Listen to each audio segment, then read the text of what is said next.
trust you to go and do, make the call.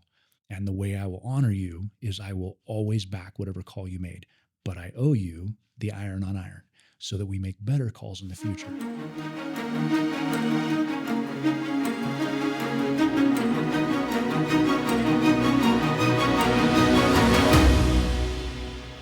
Welcome to Shaping the Basin. I am here today with Lieutenant Colonel Richard Schuster. Welcome. Thanks for being here. Thank you for having me. We always ask our audience for some questions, the people that are watching. And so I'm going to start with those, and then we'll jump into the things that I want to ask you. But the first one is, what do you love most about leadership?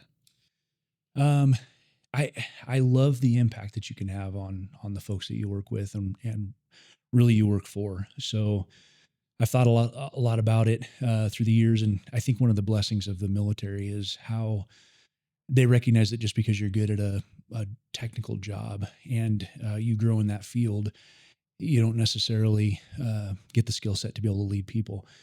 And at some point in your career, the focus shifts from whatever widget you create or service you provide, and it goes to the team that you're building. And you can affect with just being able to share vision and empower the right people with the right thought processes. You can make people's lives better. So you make the job better, you make the product better, but you make their lives better. So I think, and the military is a little bit different, right? Like rank changes, and so responsibilities change with that. But I think the biggest change I saw, I went from an enlisted leader and became an officer. Came out here, I guess it was probably 2010-ish, as an officer. They call it an OIC, officer in charge. And my boss said, "Hey, how's the barracks? I'm coming in from Utah, doing 1 weekend a month here." And I said, terrible, bed's uncomfortable, lights are dim, heater's loud, and the shower head takes the skin off your back. And I was expecting laughter, and he goes, "I have $180,000. Can you put 5 guys together and figure out how to replace all that stuff and make it better for everybody?" And I think that was the shift that I realized, that when you hit a certain place, you don't have to accept that the shower head takes the skin off of your back. You can go, how do I make this better for all 1,200 employees at this installation? And so, no kidding, for the next 4 or 5 days, we researched everything we needed to do. We worked with the folks that own the building, got all new equipment. The only thing we couldn't fix was the heaters. But then you walk away and you go, wow, nobody will ever know that was you that was there, but everybody's lives better because you were able to touch that and talk to the right person with the right vision. And so I think that kind of catapulted me into the thought process that, hey, wherever the problem is, why can't we just find the solution and make it better? So I love that. I'm going to come back to that in a few minutes, but I'm going to ask the other audience question, okay, which is, when are you running for county commissioner? That's actually funny. I've talked to some really awesome people who have encouraged me to do something like that. The timing, honestly, is really dependent on what the base needs. Right now, my bosses are saying that they would like to have me for about 3.5, 4 more years. And there's some specific functions that they want me to be a part of. But at any time, I can get a new wing commander and he can say, "Hey, thanks for your service. Here's a flag." And then I'd shift gears into the next exciting chapter. So I'm not hearing no. No, I think it's awesome. I think in all the things that we've been able to be a part of, county commissioner is a neat place because it's the highest local seat with the best impact. So with 3 people being able to make life better for an entire county, and you don't have to deal with the politics that we see up in Salem, where people take party line instead of what's best for the citizens of the area. And so watching some of the local boards work and some of the boards I've been able to be a part of, it's just amazing to me what 1 or 2 people can do for a whole community. And so I honestly, I think it's such a neat position to make one of the best counties in the state even better, protect folks, make sure that our ability to grow is not hampered by thought processes that come out of the Salem and Portland areas, but still honor the things that they need in their areas. So it seems like county commissioner is really a good place to be able to help the community. I like that. Back to the first question, you were talking about just not accepting it and realizing that you can influence some change. But when you were talking about working with the people that you work with or the people that work under you, I'm probably going to get this term right, but in the Air Force, there is the idea of the total airman, or you know what I'm talking about? What Yep. is the Yeah. right terminology? So depending on which part you're talking about, so we have the total force, which is out here at the base. It's taking. There really isn't a civilian equivalent to it, but it's several different cultures, I guess, within the Air Force that all come together for one mission and one goal. Because you have federal technicians that are on a completely different career timeline. The AGR force, which is an active duty equivalent assigned to the Guard. And then, of course, you have your active duty folks that come here and they're only assigned for 2 to 4 years. They've probably been overseas. They know they're going to go back overseas or to some other location. And being able to leverage the points of view of all those different experiences to make one area better. And then if you're talking about just the individual, we have a couple terms, and one's called the whole person concept, and that is to look at somebody and think how to develop that person. I think one of the probably the blessings that we have in the military is that your time is short. Whatever position you're in, the instant they go, "Hey, congratulations on this thing we just put you in," the clock starts, and it might be 1 year. It might be.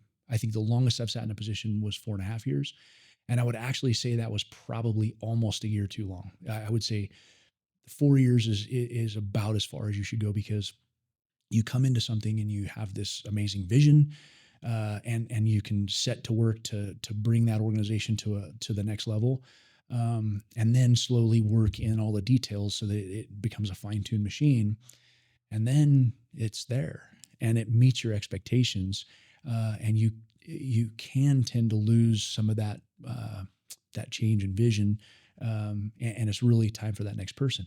But because of that, you're always looking to those folks 1 and 2 and 3 steps below you. How do I get that person ready to take this mantle the instant I move again? And so, in the industry, in industry anywhere, there is a tendency for folks to go, "Ooh, I could get laid off," and so maybe I don't develop the person below me so that they're more valued to the company. When I was in the railroad, I worked in the railroad for a short period after I graduated high school, before I went in the Marine Corps, and I just remember that information was power, and they would leverage that power to get their way or to be retained. But in the military, information is absolutely necessary for mission accomplishment. And quite honestly, if that next person is not ready to pick up that mantle, then we've failed. And so you have a concerted effort from a large team to really develop people as a whole person. So when you look and see, a, probably a school classroom would be a good example, where you just go, "Hey, today we're learning the ABCs," and you just go through the ABCs thinking, in general, all these people need this. Um, but in the military, you don't do that. You go, "This person is really good at the ABCs, so what I need to spend my time on is mathematics. This person has to understand money," and so you spend the time teaching that. And then once you give them each one of those tools, then when you let them go into that new role, they set the place on fire and just do amazing things. I love that. How many people work under you in your current role? So right now, I think we've got about 177 in my squadron, and that's the maintenance squadron. The last organization I was in, I was at 152, and that was the aircraft maintenance squadron. And then so total in the group that I'm a part of, and that all falls under Colonel Cox, which is my boss. We've got about 380 folks. So So, how do you do that? How do you look at that many people and identify what they need or who's good at it? How would somebody else do that? that's a great question. There's through just the constant things that are happening, you know what has bubbled up. There's some simple ones like in the military, they're not just employees from 7 a.m. to 4 p.m. You got to make sure that they're good with their finances, they're taking good care of their families, and so you have some insight into their life that maybe we wouldn't if we were out on the civilian side. Um, and so hey, we've had two DUIs this last couple of months, and here's what I need to do to make sure that folks understand the impacts of drinking and drinking and driving, and how that can change their career, their family. You might have sat down and counseled some folks through really hard times with their family. So they might have had a family member commit suicide, or a family member with a bad health problem, and you realize that resilience is something that is really a key. And then you have to decide how to get kind of your adaptation to all of your folks. Um, I've interviewed a lot of really amazing leaders for specific roles within my organization, and I'm always interested. I'm intrigued when I ask certain questions. Is I'll see who's on the board, and then I'll build on my questions because I know some of their strengths and weaknesses, and I want to see how they would adapt to be able to take care of folks. Inevitably, you have really high speed leaders that'll say, "I don't believe in email. I don't believe in text. I would go face to face with every one of my folks." And you go, "Yeah, that works until you have 177 people." And even if you said, "All right, I'm going to spend only 3 minutes," which isn't feasible, but 3 minutes with every person, um, you don't have time for anything else. So you really have to figure out, what are the things that I can do with an entire organization. So typically in the military, we'll get everybody together from the commander's level once a quarter. So about every 3 months, we'll have everybody go to the theater. Of course, we can't be flying at the time, so you have to make sure the mission's taken care of, and then you'll make sure that you're hitting all the things that are really important. One, definitely always recognize the folks that are knocking it out of the park, and so that's a big deal. One of the things that personally to me is really important. Um, as a young active duty Marine, I had decided, based on watching it happen, I will never do that. And it was our commanding officer at the time brought everybody out. We got 200 people standing in formation. And he says, "Thank you all for everything you've done. You're all amazing. This has been amazing." And I'm like, that guy hasn't done his job in 4 days. And I knew dang well he didn't. He knew he didn't. And I thought, this person is watering down his thank you. And there's only two possible reasons for that. This commanding officer is either ignorant of our jobs and our functionality, or he doesn't care. And either one of those is not a good outcome. And so I thought, I will never thank somebody that doesn't deserve a thank you, because I have made my true thank you worthless. And so I will recognize what happens, and I'll talk to the people about exactly what happened and what they did. And I won't give blanket thank yous. Um, and I think it's important for those things to happen up on a public display, for lack of better terms. And so, very specific awards we'll do in front of the entire organization. Other ones we might do in front of their shops, and then hit the things that I see that are trends. Um, I call it washing dishes. There's things that you think, "Hey, we took care of this. You never got to visit it again." So it might be, our budget's a mess right now. Let's sit down. Let's meet about it. Let's get it right, and we get everything set, and then you can move forward, and the budget's taken care of. Um, Drinking and driving isn't one of those, and so I put that in the category of washing dishes. And so there's my washing dishes things that I will talk about every time I have a commander's call.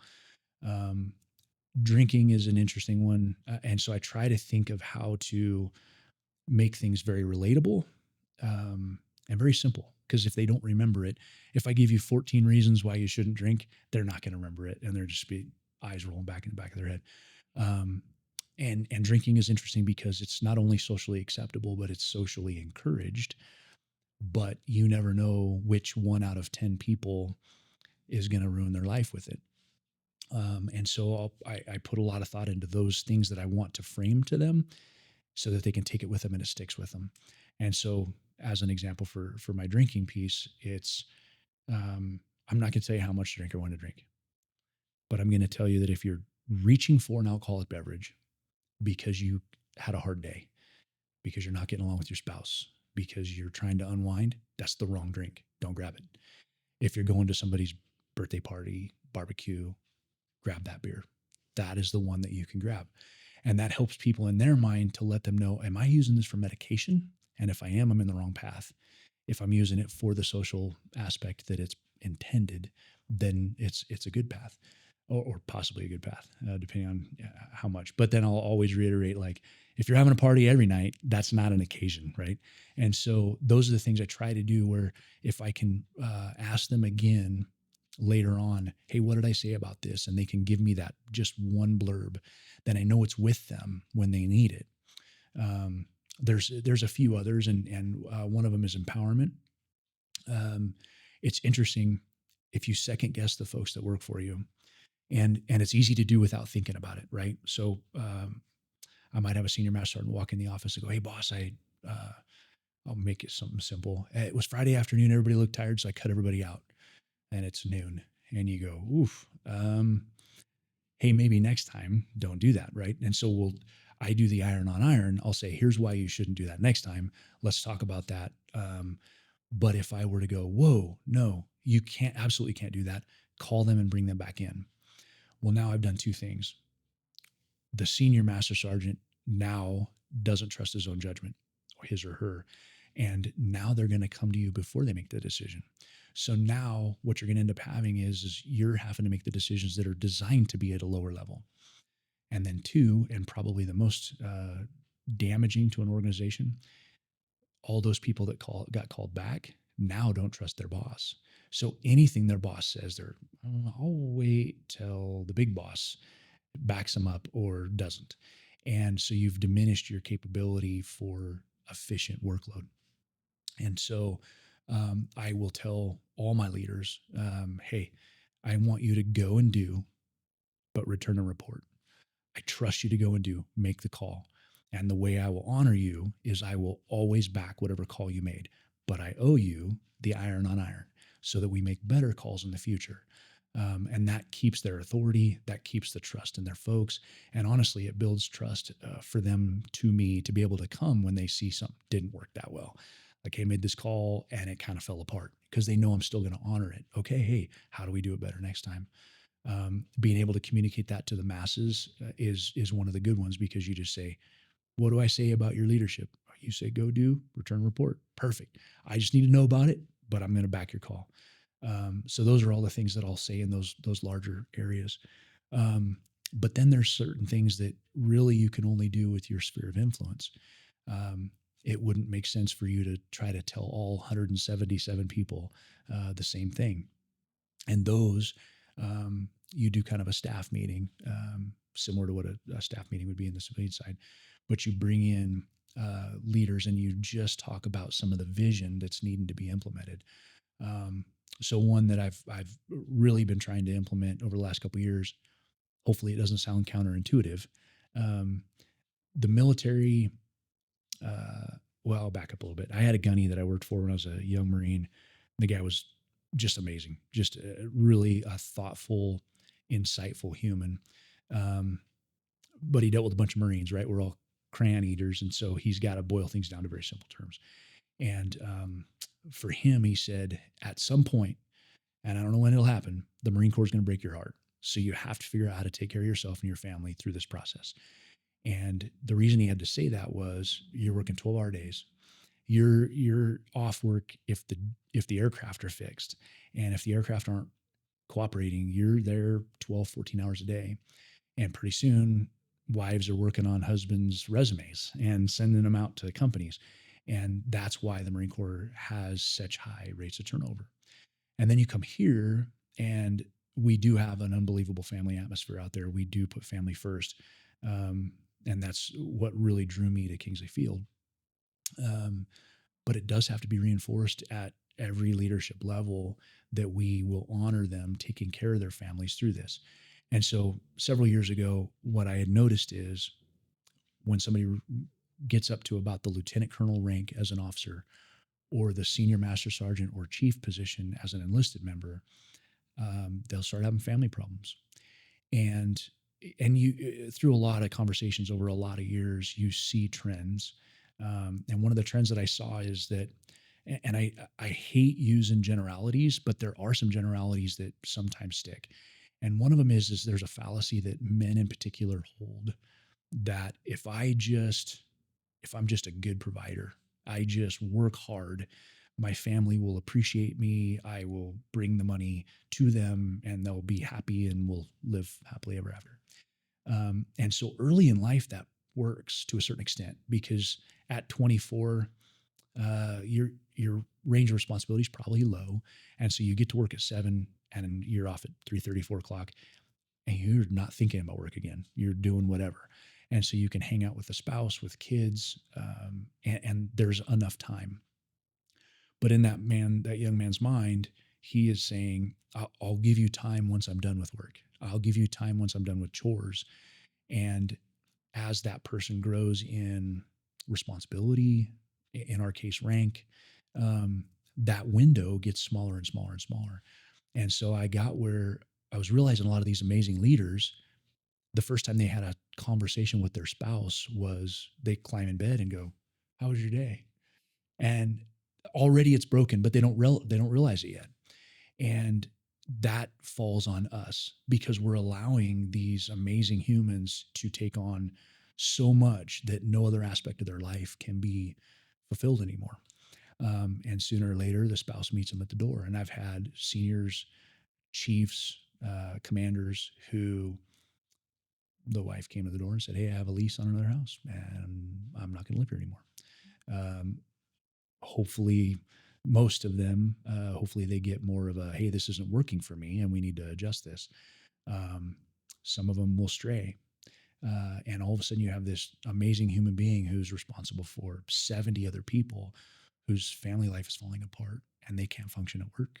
They can't concentrate. So the mission gets hampered and everything isn't working correctly. You're not efficient anymore because of life choices that were beyond our control, right? So um, I sit down with, in generalities, so sometimes I go a little bit lower rank depending on the situation they're living in. I'll talk to them at the senior master level or chief level, or when I'm promoting them to one of those positions. And I go over clear expectations, I go over vision, but I leave probably a third of that time to talk to them about what it means to balance their family with the expectations of the military, because we're not off work. I was getting calls and texts all the way until 11 o'clock last night. And then obviously right first thing in the morning. And it's easy for somebody to just think, I've got to be responsive. I've got to pay attention to that. And so I've told all of them, now you have to define how you make your spouse your priority, how you make your family your priority. Sit down and put some effort into that. Where are you going to do that? And then once you define that, I want you to go to your spouse and tell them, here's how I want to make you a priority. This is what I'm thinking. This is the time block, or this is the event we'll do. And you get their feedback because they might not be able to support that part, and then adjust. And then the last part is I need you to come back to me and tell me what you guys have come up with because I'm going to guard it. And so, for an example, I have a chief that he said, and honestly, the first time you talk to a leader about this, they'll look at you skeptical. They'll go, "Okay, I'm thinking this," and they're waiting for you to go, "No, that's too much." Um, and so one of the chiefs, he says, "Hey, from 6 o'clock to 8 o'clock, I will not look at my phone, not at all. I plug it in a different room, and I spend that 2 hours with my wife every night, no matter what." And I went, "Okay, I'm gonna honor that." And he says, "Okay." And this particular guy comes in at 5:30 every morning, and he says, "Unless the world is burning down, I will leave at 3:30 so that she knows I can run and grab a drink with her before we go and try to run down chores." And so I said, "Okay, I'm going to honor that." And what's interesting that happens in that, so we'll be in a staff meeting and the world's not burning down, but everybody thinks it's a priority. And I'll look up and I'll realize, oh, it's 3:25. If that chief has to stand up and go, "I got to go, everybody," everybody's going to look at the clock and go, "What? Why is the chief leaving?" But if the commander goes, "Hey, you know what? The chief's got another meeting to go to. Does anybody have anything for the chief? All right, chief, get out of here." Totally different. Nobody looks at the clock. Everybody goes, "Oh, chief has something important to do." And he does. He has something very important to do. but I'm going to honor and guard that. And we have to do that for each other. And I've seen a massive change, but that's an example of something that I want to talk through with just that sphere of influence, which is in the position I'm in right now. It's about 20 people, maybe 22. Um, and that gives you the opportunity to be able to talk a little bit deeper to the subject, the why behind it.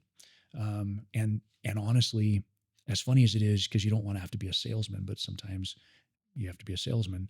I have to tell them the reason they need to do that is I can't have them falling apart. Like, you're not letting the military down by shutting your phone off for 2 hours.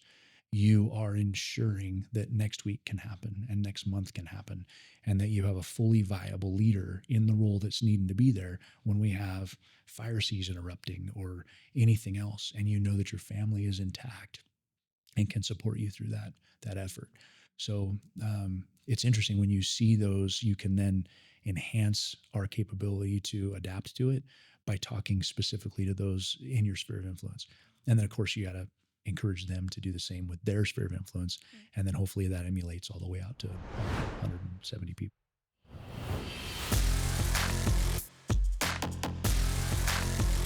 If a picture says 1,000 words, imagine the story. 24 frames a second. Can tell about your business. 40 Deuce Films. There's the work they do that has to get done, and Kingsley has a record of being excellence, right? I think it's land of no slack. Yes, ma'am. And excellence. But all of that it all makes me, it just highlights why you received the Inspiring Leader Award at the gala this year, because you do care about people. And along those lines, I know you have some rules of engagement, and I had the pleasure of working with you when you were president of the chamber for 2 years, actually, because we survived 2020 together. But when you think about your rules of engagement, and I know you have quite a few of them, could you pick one or two that are your top that you think people should not lead without those rules of engagement? Absolutely. Um, I would say the biggest focus that I've had lately is, and I had an officer come to me yesterday afternoon. It was awesome. She's been struggling in some things that are going on, and her feeling like she's ineffective in her position, which is almost always in our mind. It's almost never truth. And so as I heard her speak about it, I recognized that it was what a lot of us get infected by if we just go by the natural thought process. And here's what it is. When you walk into a room and you have to figure out what role you're playing, most of the time we're all going to be advisors, right? Even if I'm talking to somebody that has a drinking problem, to a certain extent, I'm that person's commander. But really, if I want to change the person's life, I'm an advisor, because they can take it or they can say, that guy's an idiot, and continue on the same path. The problem is as advisors, we get invested in the outcome. And so we'll go, let's say my boss is going to hire a new chief, and there's maybe 4 prospects. And I wholly believe that, Johnny Doolittle is the number one. It has to be that person to be that chief. Well, then I go in and as an advisor, because I'm not the hiring authority, I go to my colonel and I go, boss, this is why Johnny Doolittle is number one. Here's all the reasons why absolutely needs to be your chief. Now, if the boss goes, hire Johnny Doolittle, then I go, oh yeah, all right. I sold what I thought was the very best. I was a good advisor. But what about when the colonel goes, yeah, no, Jack Frank is going to be the chief? There's a tendency in all of us to walk away and think, I failed, or worse than that, oh, my boss doesn't get it. They're not listening. I'm unheard. And so you diminish in your advisor role each time you have another interaction that doesn't go your way. So pretty soon you get to the point where the boss goes, hey, any thoughts on this? And a lot of people go, no, sir. Because you think he doesn't care what I think anyway. And so now this poor leader is making decisions without a full good picture because we've told ourselves a false story in our mind. And so one of the things that I've really told my folks is understand what your role is as soon as you come into the meeting. And if you come into a meeting and you go, all right, I'm the boss, got it. You're the decision maker. Now invest in the outcome because the outcome matters. But if you're an advisor role, disassociate yourself from that and know that no matter what the boss decides in the outcome, that you owe that person the very best picture from your point of view every single time. And then if it goes a different way than what you had expected, honor that person enough to go, they have a different lens because of the position that they're in, maybe more information that they're not allowed to share with us. I'm going to trust that that was the outcome and then take pride in the fact that you gave them the best picture possible through that interaction. And if you can do that mindset every time you go in, then you're never going to walk away saying, I'm not going to tell the person anymore. He or she doesn't listen anyway. They'll never have that mindset. It makes you a much better advisor. It makes you happier. You can go home, even if it didn't go, theoretically your way. When you go home, you know you did your job and you can be proud of what you did. And so that was really probably the biggest part that I shared with her. I watch her get frustrated when a process goes away that she felt it should have been something different. And then she'll either feel frustrated, feel a little bit red, or she'll just go, all right, I don't want to work on that anymore. The other one, and this is interesting, I think in the civilian world, it's probably easier to say, respect everyone, right? When you put rank on people's uniform, it's more imperative to say that. And so for me, I've always wanted to be able to lead by example and set that stage where no matter what someone's rank is, no matter how brand new they are, I honor them as a person. And I honestly know in my mind, and I don't allow myself to think anything different, that person is doing the very best they can with the knowledge they have. And if you go in with that mindset and you are able to show them respect, even when the chips are down and they did something bad, we've had people put screwdrivers through the skin of an aircraft and then bring them in and show them respect through that process. The outcome is different. So I've sat down with some of my first line leaders because some of them are still in the emotional stage of leadership, meaning that, to use an extreme example, so somebody puts a screwdriver through the skin of an aircraft. The emotional stage would be, hey, idiot, get in here. You're in trouble. Dress them down, yell at them, treat them disrespectfully.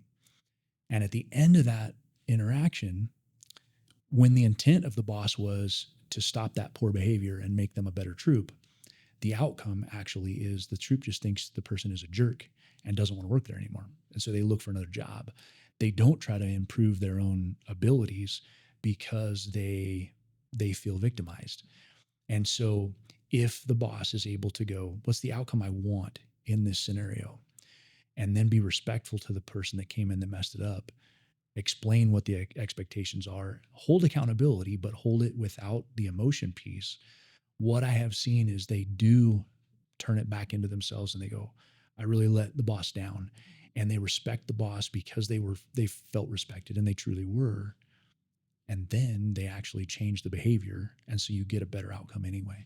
And so those are probably the two biggest things. And all of it kind of wraps around the idea that you can't just control your tongue. You have to control your mind. So you can't think terrible things of someone or something and then just try to hold your temperament or not say them out loud. When you recognize that you're having to hold your tongue, I think you have to then go, I need to change my mindset and then get ahead of that. And all your teamwork will work better at that point. I love that. You shared with me your rules of engagement, and we are going to run out of time. We aren't going to be able to go through them. But if you give me permission, I could include that in the post so that people Absolutely. could see some of those, because I Yeah. think there's a lot of really great information in Heck yeah. there. There's a story you often tell, and I'm wondering if you'd be willing to tell it just a little bit quickly or kind of the nutshell. But you grew up maybe a little in a Poor. little rough situation, and I've heard you share some of your background and a couple of things that maybe changed your life, and you do it in a very empowering way. Can you just quickly share some of that? Yeah, absolutely. For people that are from the Basin area, if you know where Tenet is, I guess 30 minutes from McDowell. I lived there as a young kid. My parents had split up when I was really young. My very first memory was actually us leaving my dad. I think I was 2.5, 3 years old, and we were in a car accident in the snow. And so that's my earliest memory. And we lived a little rough. We had no electricity, no running water for a couple of years down in Tenet. I didn't know any better. So when I would go visit my dad, who lived in Susanville, I thought, hey, he's pretty well off. Like, you flip a switch and the lights come on, don't have to get the kerosene, and you don't have to put batteries in the TV so that you can listen to Who Shot JR on Dallas. But when you grow up in that realm, I don't think that you realize what you're missing. To flush the toilet. So at one point we went from a cabin that had an outhouse. We got an upgrade. We got a single wide trailer that wasn't plumbed into anything. But you could actually flush the toilet. I don't know where my stepdad sent that. But we would take a bucket out to the river, fill it up, and then you could pour it in the top of the toilet. So that felt like a huge upgrade. You go to the bathroom in the house. It actually, I think, set me up for some successes because my mom would read to us like a lot. You didn't have much else to do, so you fire up the kerosene lamps, and she would read books to us, and that was most of your entertainment. And so, going through school, going through the military, all the things that I've done, it's easy for me to follow along with what people are saying. When I'm in a class, the instructor can um, really kind of guide you all the way through. And I think that that's where that came from, is just me being enamored by these amazing stories my mom was reading to us. Um, but it's also made me kind of appreciate what we have. I think I've made some mistakes in life. So all of us fall victim to this. I always thought, you know, I've told you before, like, my snow boots were, I put 2 pairs of socks on, and then you put a bread bag over that, and then you put another sock on, and then you walk out through the snow to go to the outhouse with my Spider-Man flashlight. And I never wanted my kids to have that. So I was like, whatever they wanted, I want to make sure they had good, nice stuff, which I think I messed up on. I don't think you should do that. I think the kids should. I think there's an appreciation that's different. I very much appreciate the things that I can be a part of and have. Also, there's a sense of making sure that those marginalized people know that they belong. I think that that's Jennifer and I have talked about it a few times, and I think that that's where that comes from. Is I really do try to pay attention to who is not feeling like they're part of the team, and I try to find ways to bring them in, because I know that every one of them brings a lot of value, and if you don't unlock the value, you're missing it. And I think it would have been easy. I mean, at one point, my little brother, my stepsister, and I, we used to fish by hand in Antelope Creek, because we didn't have fishing poles, and so we got really good at it. And I don't know how old we were, 5, 6 years old. And these people were in a campsite and they're watching us, and I could just imagine these hillbilly kids walking through the creek, just wearing shorts, and we show them how to catch fish by hand. And so they actually were like, teach us. And so we walked these people like a mile through the river. They go to Wairika, where my grandma was a waitress. She overhears her table talking about these mountain kids that could catch fish by hand, and they were just blown away by this. And my grandma goes, "Those are my grandbabies. Is outside of Tenet? Yeah, that's my grandbabies." And so very interesting, right? But it would have been easy to write us off, and so we should never do that. You see some of these people who grow up in challenging situations, very limited resources, if any resources at all. Um, they just need to be in that partnership with everybody else, and you might be amazed at what they can accomplish. Absolutely. I always giggle about the sandwich bags over your feet, because I did that. And then we could, I don't, I'm sure my parents, we grew up also with not a lot of money in Colorado, but I don't know if we lost them or if we actually didn't have them, but we used to put socks for gloves on our hands. Oh, And yeah. then the other thing that my kids laugh about is sleds. We didn't have sleds. We had sheets of plastic. And my kids one day were like, "Why did you have big sheets of plastic to go sledding?" And I was like, "Because we used to put it over our windows. We lived in a single wide, and that's how we insulated in the winter. Dad would put the plastic up on the windows, and my Oh, kids yeah. had no clue whatsoever. It's a different life Because they back just hit a then. button and it gets warmer. It just gets warmer and your windows are better and Oh, you weren't yeah. living in it Yep. anyway. Thank you for your time. I have 3 fun questions at the end that we always ask to wrap things up. So if I gave you $250,000 to do something in our community by the end of the day, what would you do? Um, I think that I love to remodel homes. I think that I would probably break it up into at least 3 houses that were in desperate despair, and I would jump in and roll up my sleeves. I know we need houses, and it's something I really enjoy. And Jennifer and I, um, it's kind of fun. It'd be like a little HGTV show that we have each night. We're out there doing it. So I would remodel 3 really challenging houses uh, and hopefully end up with 500 or $600,000 worth of house once you're done with that 250,000. That'd be awesome. Um, Tell me about one of your role models. Ooh, I told you a little bit about the gunny when I was growing up. That in the Marines, and that guy was brilliant. I would say my dad was another very strong role model. Um, he always worried about his impact on others, and that if he set a bad example, that he would encourage bad examples. And so just his work ethic and his ability to separate his work. He worked at a prison in Susanville, uh, always having to dance around the mud puddle, and he never brought that home. And I think that's given me the ability to not bring it home. And then to add one more, I'd say probably Sled Smith. Um, he would really take the role on that he was put in, and it wasn't like we all work with a lot of people that are workaholics, and that's not what he did. He knew that when he took on a mantle of leadership, that he owed it to everybody in that organization to do his best, and if he missed something, he let them down. And so I watched the sacrifice and the hard work that he put in, and I think it set me on a course of really what it is that we take on when we lead folks, and really what we owe those folks. So those would probably be my top 3, I would say. I like it. And last question. If you could only pick one for the rest of your life and never have the other one again, would it be Diet Coke or ice cream? Ooh, that would be tough. If since I'm close to retiring, I'd probably switch to ice cream Yeah. What because flavor? then, oh man, anything that's got caramel ribbon, chocolate ribbon, yeah, I make big gooey messes. So that's a fun one actually. That's awesome. Thank you for your time today, Heck and yeah. thank you to our sponsor, 40 Deuce Films.